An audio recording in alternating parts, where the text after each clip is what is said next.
mahasiswa PPG dalam jabatan tahun 2023 di LPPK Universitas Kadipura. Untuk uji kinerja PPG dalam jabatan, berikut video inovasi pembelajaran saya. Assalamualaikum anak-anak, selamat pagi semuanya. Hari ini kita belajar tema 7, subtema 1, pembelajaran 1. Materi yang kita pelajari pada hari ini adalah IPS, IPA, dan Bahasa Indonesia. Seperti biasa, sebelum belajar, mari kita berdoa sama-sama. Bismillahirrahmanirrahim. Rabbis rohli sadri wa yasirli amri wahlul uqdatam min lisani yafqahu qauli.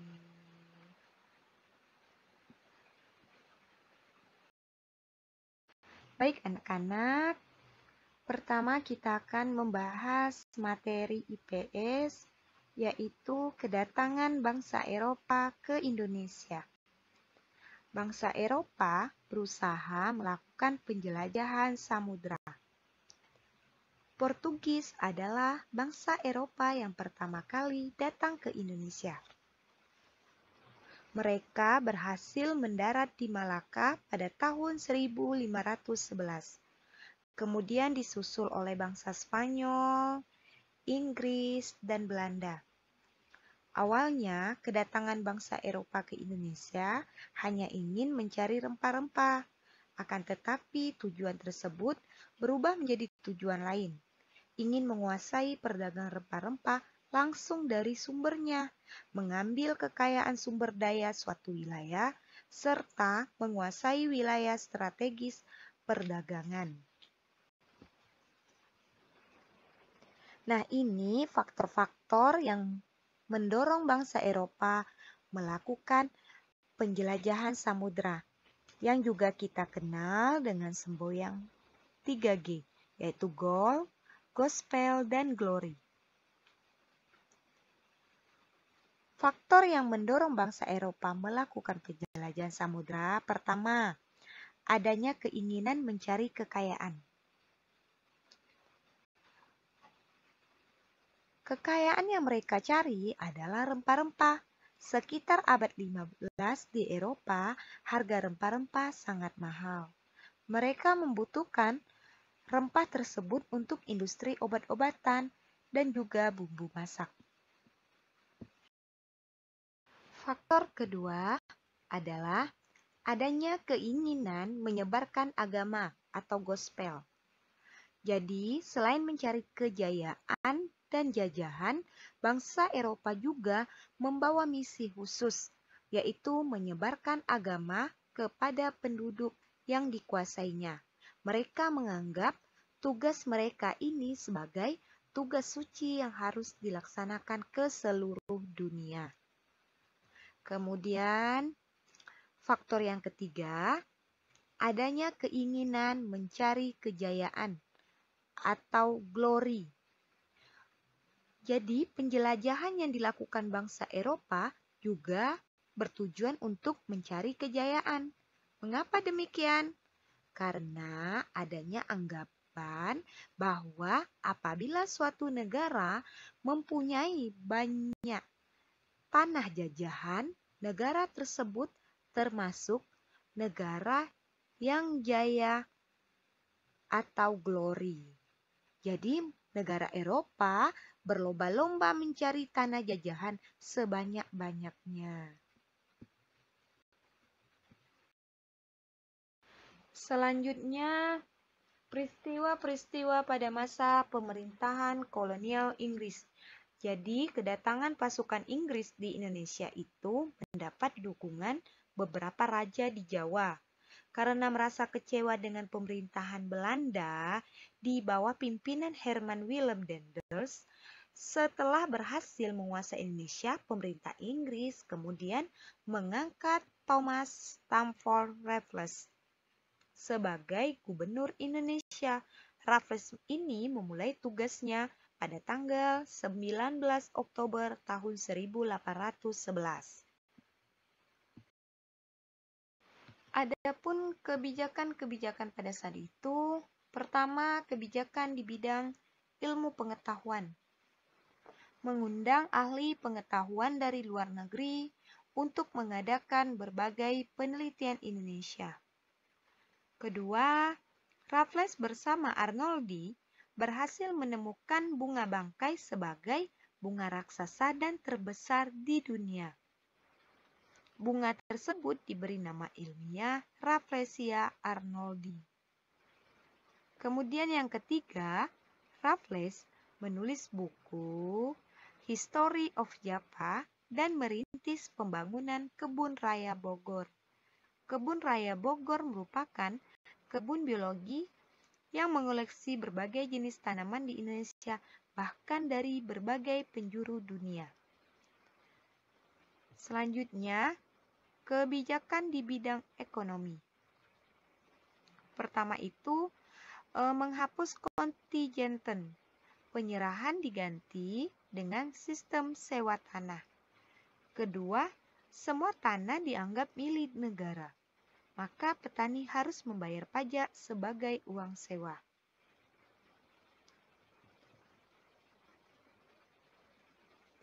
Selanjutnya, upaya Raffles menerapkan sistem pajak tanah mengalami kegagalan.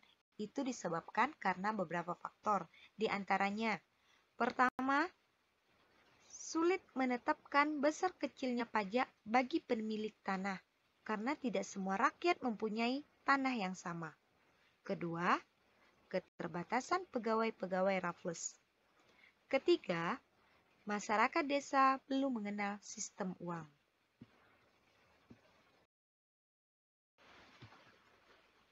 Peristiwa pada masa pemerintahan kolonial Belanda. Belanda berhasil mendarat ke Indonesia, tepatnya di Banten, pada tahun 1596. Pasukan dipimpin oleh Cornelis de Houtman. Pembentukan POC. Pedagang Belanda dengan didukung pemerintahannya membentuk kongsi dagang yang bernama POC pada tanggal 20 Maret 1602. Selanjutnya, tujuan POC di Indonesia, antara lain, pertama, menguasai pelabuhan penting. Kedua, menguasai kerajaan Indonesia. Dan ketiga, melaksanakan monopoli perdagangan rempah-rempah. Pada tanggal 15 Januari 1808, Herman W. Daendels menerima kekuasaan dari Gubernur Jenderal West. Daendels dibebani tugas mempertahankan Pulau Jawa dari serangan Inggris, karena Inggris menguasai daerah POC di Sumatera, Ambon, dan Belanda. Daendels menerapkan sistem kerja paksa atau juga disebut rodi. Daendels juga melakukan berbagai usaha untuk mengumpulkan dana dalam menghadapi Inggris, antara lain mengadakan penyerahan hasil bumi, memaksa rakyat menjual hasil buminya ke pemerintah Belanda dengan harga murah. Baik anak-anak, kita berpindah ke materi IPA, yaitu sifat-sifat benda. Benda-benda yang ada di sekitar kita digolongkan menjadi 3, yaitu benda padat, cair, dan benda gas. Ketiga benda ini memiliki sifat yang berbeda. Mengapa kamu perlu mengetahui sifat-sifat benda? Salah satu manfaat mengetahui sifat benda ialah kita akan tahu cara memperlakukan benda-benda yang ada di sekitar kita.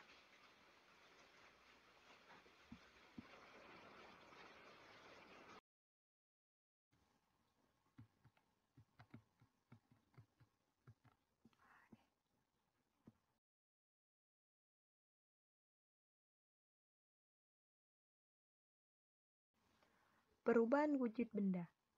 Setiap benda bisa mengalami perubahan wujud dengan cara yang berbeda.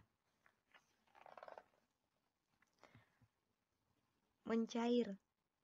Mencair adalah perubahan wujud benda padat menjadi benda cair akibat suhu yang panas. Contohnya, es batu yang terlalu lama di tempat terbuka akan berubah menjadi cair. Kemudian menguap. Menguap adalah peristiwa perubahan wujud dari cair menjadi gas. Contoh peristiwa ini saat kita memasak air dan tidak diangkat meskipun sudah mendidih, lama-kelamaan air akan berkurang, mungkin akan habis. Kemudian menyumlin. Menyumlin adalah peristiwa benda padat menjadi benda gas. Contohnya, ketika kita menyimpan kapur barus di dalam lemari pakaian, lama-kelamaan kapur barus akan habis. Selanjutnya, membeku. Membeku merupakan perubahan wujud benda cair menjadi benda padat. Contoh peristiwa membeku yaitu saat kita memasukkan sekantong air ke dalam freezer, maka air dalam kantong yang bentuknya cair akan berubah menjadi es batu. Kemudian mengembun. Mengembun adalah perubahan wujud dari benda gas menjadi cair. Contohnya, saat kita menutup air panas dalam panci dengan piring, maka piring yang digunakan untuk menutup tadi akan meneteskan air. Air ini berasal dari uap air yang berubah menjadi air. Peristiwa inilah yang disebut dengan mengembun. Kemudian mengkristal. Mengkristal adalah peristiwa perubahan wujud dari benda gas menjadi benda padat. Contoh dari peristiwa ini terdapat pada kawah belerang. Pada kawah gas belerang, di dinding-dinding kawah terdapat gas belerang yang telah berubah menjadi kristal-kristal belerang. Selanjutnya, materi terakhir adalah muatan bahasa Indonesia, memahami teks ulasan. Teks adalah suatu tatanan dari kata-kata yang digunakan untuk memberikan informasi ataupun menjelaskan suatu makna. Teks ulasan juga disebut dengan review atau resensi, yaitu teks yang berisi tentang sebuah ulasan atau hasil penilaian sebuah karya seperti drama, film, atau buku. Dalam mengulas sebuah karya harus disertai sikap kritis. Hal ini bertujuan agar bisa memberikan paparan yang berisi manfaat untuk perbaikan dari karya yang diulas. Ayo membaca Sistem Tanam Paksa Kolonial Belanda. Apakah tanam paksa itu? Sistem tanam paksa atau juga disebut kultur stil-stil merupakan peraturan yang dikeluarkan oleh Gubernur Jenderal Johannes van den Bosch yang memaksa rakyat menanam komoditas tertentu dengan peraturan tertentu. Di mana tanam paksa itu dilaksanakan? Tanam paksa pertama kali diperkenalkan di Jawa, kemudian dikembangkan di daerah lain luar Jawa, yaitu Sumatera Barat, Lampung, dan Palembang.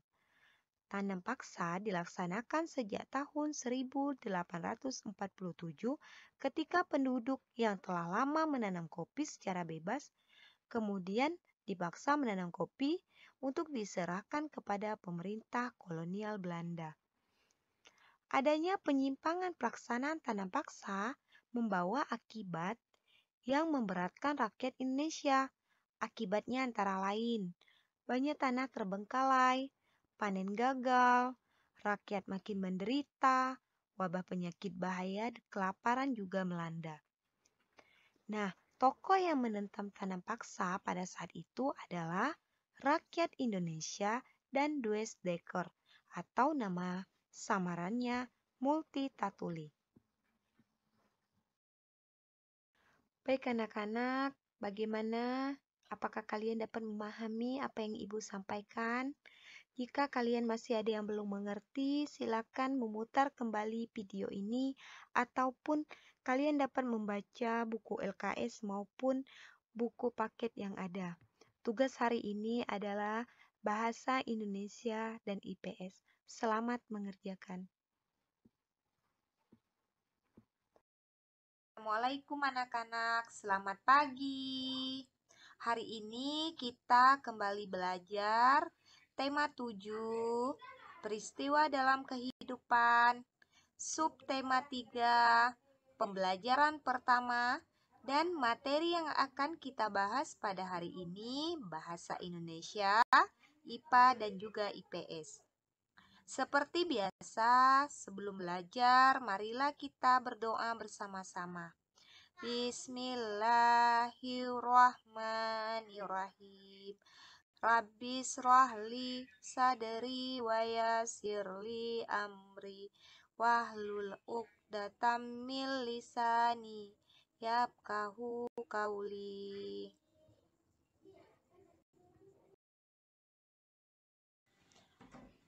Pertama, kita akan membahas materi bahasa Indonesia, surat undangan. Pernahkah kamu menulis surat? Jika pernah, jenis surat apa yang kamu tulis? Surat merupakan alat atau sarana komunikasi tertulis antara seseorang atau lembaga dengan orang atau lembaga lainnya. Apa itu surat undangan? Surat undangan merupakan surat yang berisi permintaan agar si penerima surat turut serta pada suatu kegiatan yang diadakan oleh pihak pengiriman surat. Dalam menulis surat yang harus diperhatikan sebagai berikut. Pertama, menggunakan bahasa yang sopan. Kedua, menyampaikan maksud undangan, tempat, waktu, dan acara. Ketiga, mencantumkan identitas pengundang. 4. Isi surat undangan hendaknya menggunakan kalimat efektif dan ejaan yang tepat.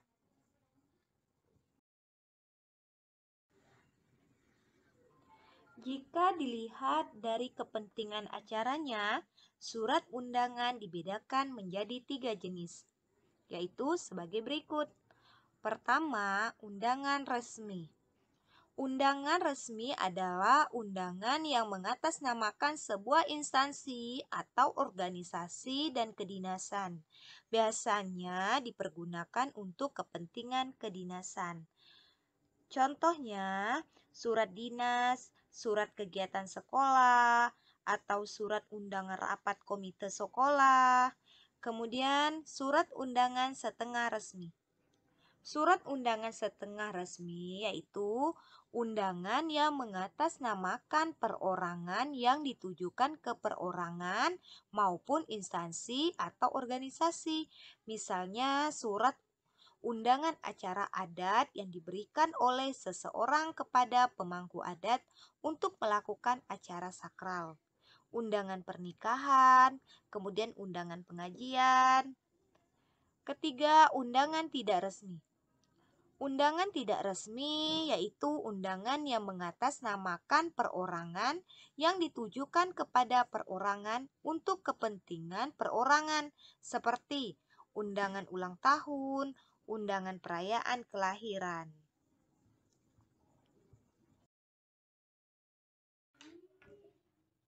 Nah, di sini ada contoh surat resmi beserta bagian-bagiannya. Ciri-ciri surat resmi. Pertama, menggunakan kepala surat jika yang mengeluarkannya adalah lembaga atau organisasi resmi. Kedua, menggunakan nomor surat, lampiran, dan perihal. Ketiga, menggunakan salam pembuka dan penutup seperti dengan hormat, hormat kami. Keempat, menggunakan bahasa resmi atau bahasa baku. Kelima, menggunakan cap atau stempel resmi jika berasal dari sebuah organisasi atau lembaga resmi.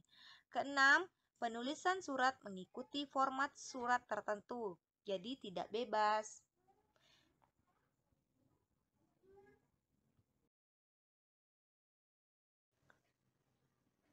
Berikut ini contoh surat undangan setengah resmi.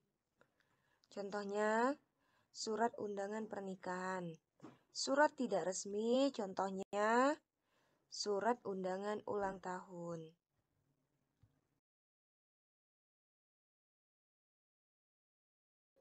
Selanjutnya, kita beralih ke materi IPA menyumlin. Masih ada yang ingat apa itu menyumlin? Menyumlin adalah perubahan wujud dari zat padat menjadi uap.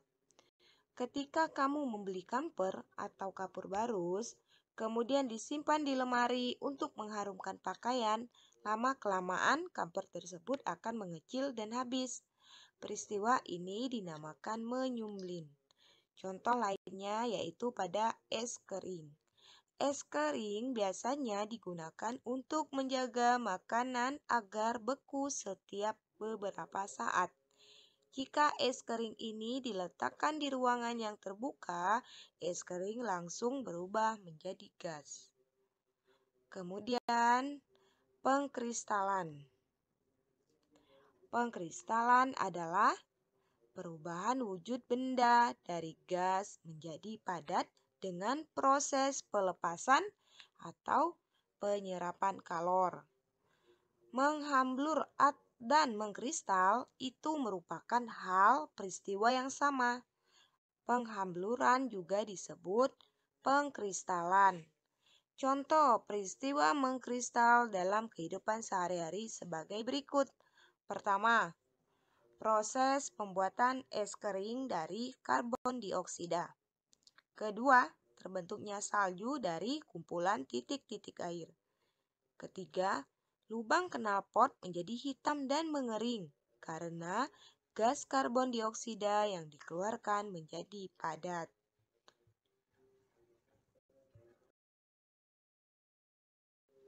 Selanjutnya, kegiatan dalam mengisi kemerdekaan Indonesia. Kegiatan positif yang dilakukan untuk mengisi kemerdekaan Indonesia. Pertama, mencintai produk-produk Indonesia. Dua, mencintai kesenian dan budaya bangsa. Ketiga, ikut berperan aktif dalam kegiatan organisasi dan sosial. Contoh peran pelajar dalam mengisi kemerdekaan di lingkungan sekolah. Pertama, rajin belajar untuk meningkatkan kualitas diri. Kedua, mematuhi seluruh tata tertib sekolah secara ikhlas dan bertanggung jawab. Ketiga, mengikuti kegiatan belajar mengajar dan upacara sekolah dengan baik.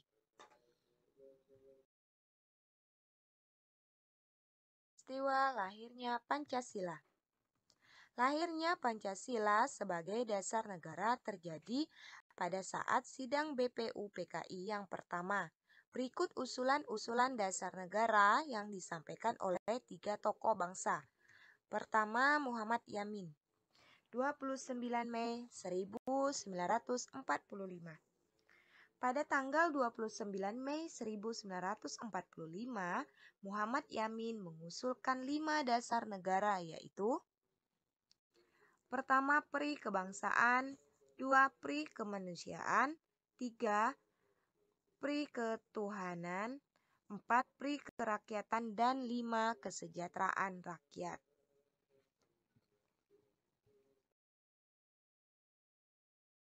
Kedua adalah M.R. Supomo, 31 Mei 1945.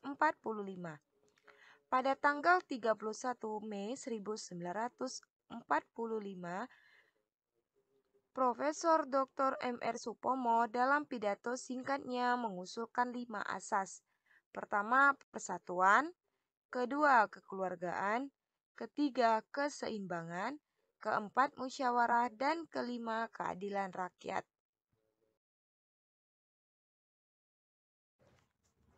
Usulan dasar negara juga disampaikan oleh Insinyur Soekarno. Pada hari terakhir sidang BPUPKI pada tanggal 1 Juni 1945, Insinyur Soekarno berpidato tanpa teks tentang calon rumusan dasar negara Republik Indonesia. Pertama, internasionalisme.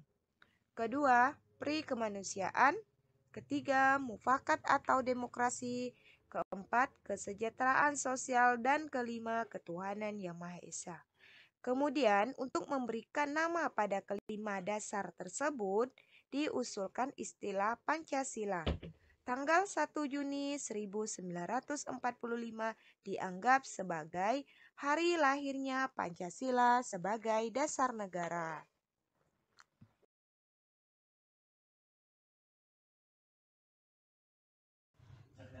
Baik anak-anak, materi kita cukup sampai di sini. Semoga kalian dapat memahaminya ya. Ini ibu ada tugas buat kalian. Silakan kerjakan. Selamat mengerjakan. Assalamualaikum anak-anak hebat. Hari ini kita masih belajar tema 7, peristiwa dalam kehidupan. Subtema 3, pembelajaran kedua. Materi yang akan kita bahas pada hari ini adalah SBDP dan PPKN. Sebelum belajar, marilah kita bersama-sama membaca doa. Bismillahirrahmanirrahim. Rabbishrah li sadri wa yassir li amri wahlul 'uqdatam min lisani yafqahu qauli.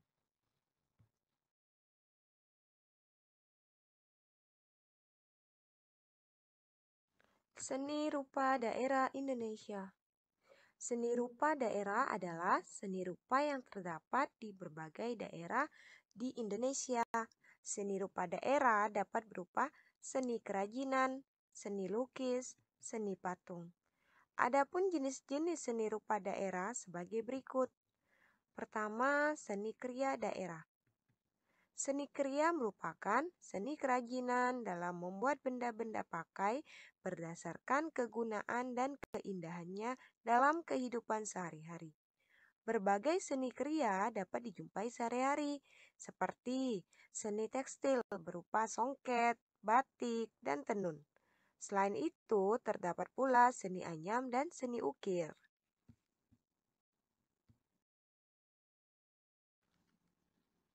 Kedua, seni lukis daerah.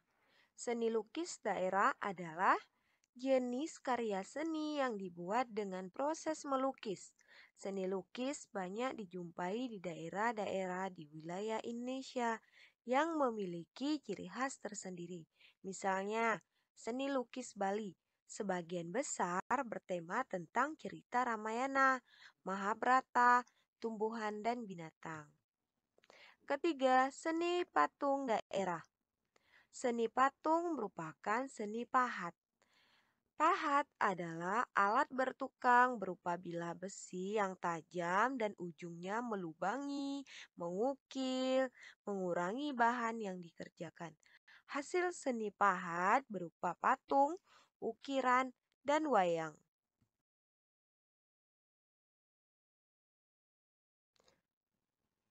Selanjutnya kita beralih ke materi PPKN menghargai jasa para pahlawan. Kemerdekaan yang kita nikmati saat ini merupakan hasil perjuangan dari para pahlawan terdahulu. Pahlawan adalah orang yang gagah berani dan rela berkorban untuk membela kebenaran. Berkat perjuangan dan jasa mereka, Indonesia bisa menjadi negara yang merdeka dan berdaulat. Oleh sebab itu, kita harus menghargai jasa-jasa para pahlawan. Untuk menghargainya dapat dilakukan dengan cara sebagai berikut. Pertama, mengikuti upacara bendera Hari Pahlawan. Kedua, mempelajari proses perjuangan para pahlawan. Ketiga, berziarah ke makam pahlawan. Keempat, mengunjungi museum perjuangan. Kelima, mengunjungi monumen perjuangan atau monumen pahlawan.